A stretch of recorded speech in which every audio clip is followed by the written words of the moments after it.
Where do you run to escape this reality? I wish I could go back so I could make you proud of me.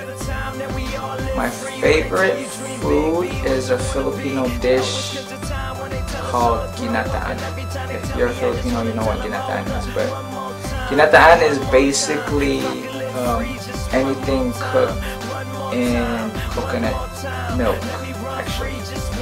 So, but my favorite would have to be ginataan na shrimp or ginataan na crab.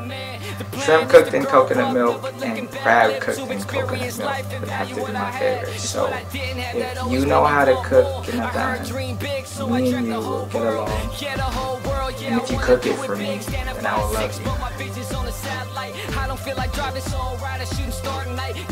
My favorite holiday would have to be, of course, Christmas. Just the vibe around Christmas is, you know, it's the one time in the year where most people are in a positive just mind state and mood, you know, like even cops, like when they pull you over, they're just like some of the cops would even let you go from a ticket just because it's the holidays. And bosses at work are a lot nicer, you know, teachers are a lot nicer. It's just the whole holiday spirit is I like the whole positivity that surrounds and that goes around when it's Christmas time. And so that's why I think Christmas would probably be my favorite holiday.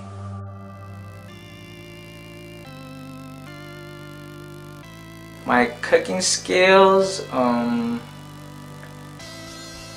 frying is considered cooking, right? So I can fry anything. And yeah, I can fry anything or put something in the microwave. That's about it. But cooking like a real dish, I have actually learned. Like I'm Filipino and I actually don't even know how to cook adobo, which is something that almost every Filipino knows how to cook, and but I gotta learn. I'm gonna ask my mom soon to teach me adobo. Wow, favorite movie. I have a lot of favorite movies. I'll just name a few. Well, actually, I think my favorite movie would probably be Home Alone. Because I think because everybody has a lot of favorite movies, but I think the top favorite movie would probably be the one that you don't mind watching over and over and over and over again. It's like, I have a lot of movies that I really like, but I can't watch all of them over and over and over again. But Home Alone is one of those movies that I can watch just over and over and over and over again. And look, it takes place in Christmas, my favorite holiday. And it takes me back to when I was young, you know, around the early 90s. I basically love any movie that's from the 80s to the early 90s, because it just takes me back to my childhood. So I can name plenty of movies from that time, right? But Home Alone would probably be the one that sticks out, or yes, that would top all the rest of them. Tuck Everlasting was a good movie. If you know me, then you know that I like romantic movies. Yes, I enjoy romantic movies. But yeah, Home Alone would probably be my favorite.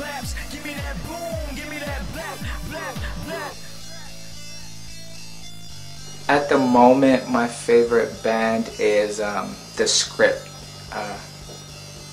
I love their music. I love the way they format their songs, the way they write, and the things they write about. I think is just genius. Like, I can relate to a lot of their songs. So The Script would be my favorite band right now. My favorite rapper, Kanye West, and I think one of the rappers that really influenced me throughout high school and my younger years was Young Chris of the Young Guns, and of course Jay-Z, Tupac. yeah, I think those are my favorite rappers. I don't know if you guys have heard of her, but Ashley Ballard. I'm sorry, but yeah, she had a really nice voice. She didn't get really popular. She didn't get that popular, but Ashley Ballard would probably be one of my favorites. Look her up. She has a really nice voice. Look her up.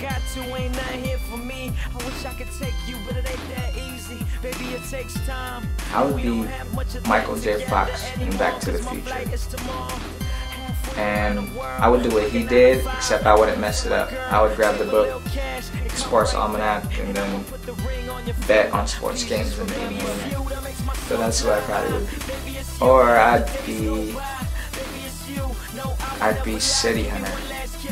It's not actually a movie, but I'd be City Hunter because he just kicks ass. He doesn't let anybody mess with this girl, and he's just all around badass. So I'd be City Hunter, because I think it'd be pretty cool. I was literally born in a straw hut house. I have a song where I say that, when I say born in a straw hut house in the Philippines. I know I said that in one of my songs, but that is real. Like when I say that in my songs, I was literally born in a straw hut house in the Philippines. Literally inside the house, not even in a hospital. I was born by way of it's a method they use in the Philippines, which is actually, I think, unsafe. But at the time, for poorer families, it's a good way to for the women to give birth without spending so much money. So, I mean, with our living conditions back then in the Philippines, I guess this was the best way to get me out. And I turned out fine, so yeah, I was born in a straw hut house in the Philippines, in the house, by way of Hilo. So that's something the fans probably wouldn't know.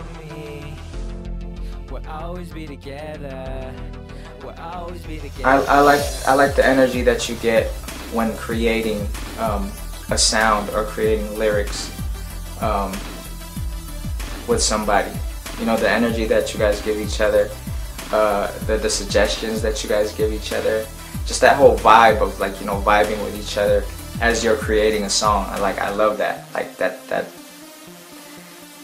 I don't know, it's an inexplainable feeling. Like, the creation process is just something that I love, and when you're doing that and you have somebody with you who is equally passionate about what you're doing, then you know, it's a great thing, and great music comes out of it. So I like being in a group, and I like creating songs with different people. But I also like being solo, because the good thing about being solo is that not everyone is gonna agree with every single one of your ideas. When you have like, sometimes I have a song idea that I really want to do, and if I were to present it to somebody, they'd tell me, you know, they'd give me the weird face, like, really, a song about that? And I'd be like, yeah, you know. So, I mean, just like with everything, like, not everybody's gonna get along with you. So there's certain situations where I just do a song myself simply because nobody else believed in the concept and the idea, or they didn't like it, or they didn't want their name associated into something like that. So I think that would be a situation where it would be good to work on a song alone or be solo. Is when you have an idea that nobody else can agree with you on, and you're just like, all right, I'll do it myself, you know. And when it turns out well, that's when, you know, that's when people will better understand you, better understand what you were trying to create. When you actually create it, the same people that were scared to get on it are like, oh wow, you know. So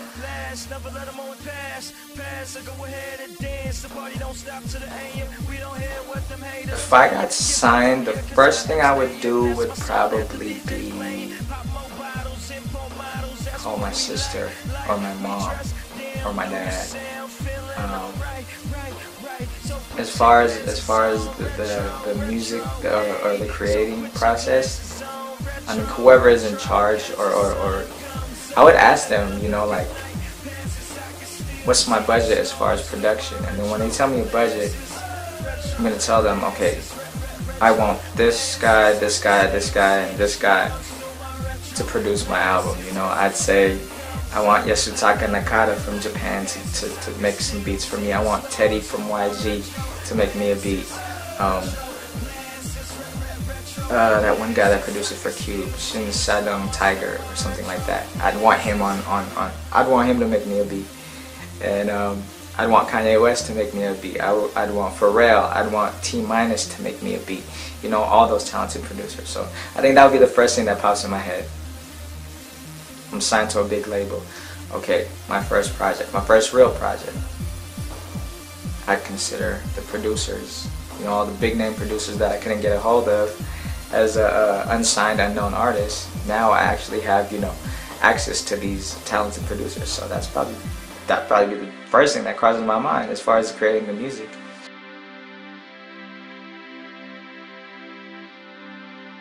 I used to wish I had a girl like you, so bad with Louis bags, mind right, finish school, top of the class, t-shirt, messy hair, you wake up, if a fan asked me to perform at her wedding reception,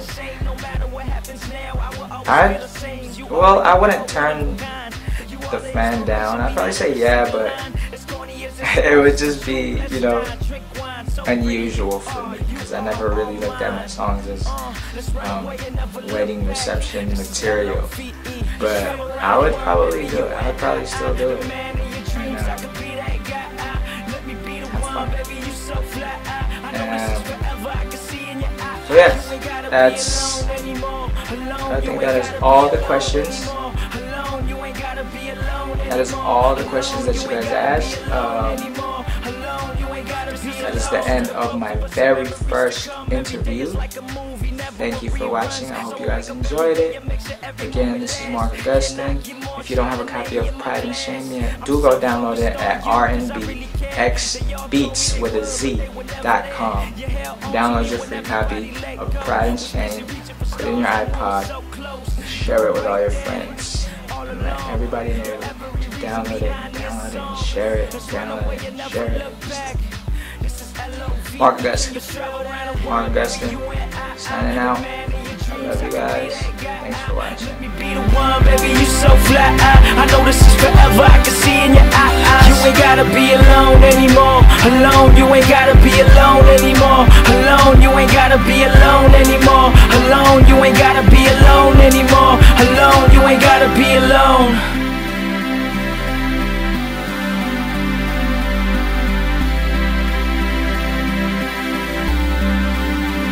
You ain't gotta be alone anymore.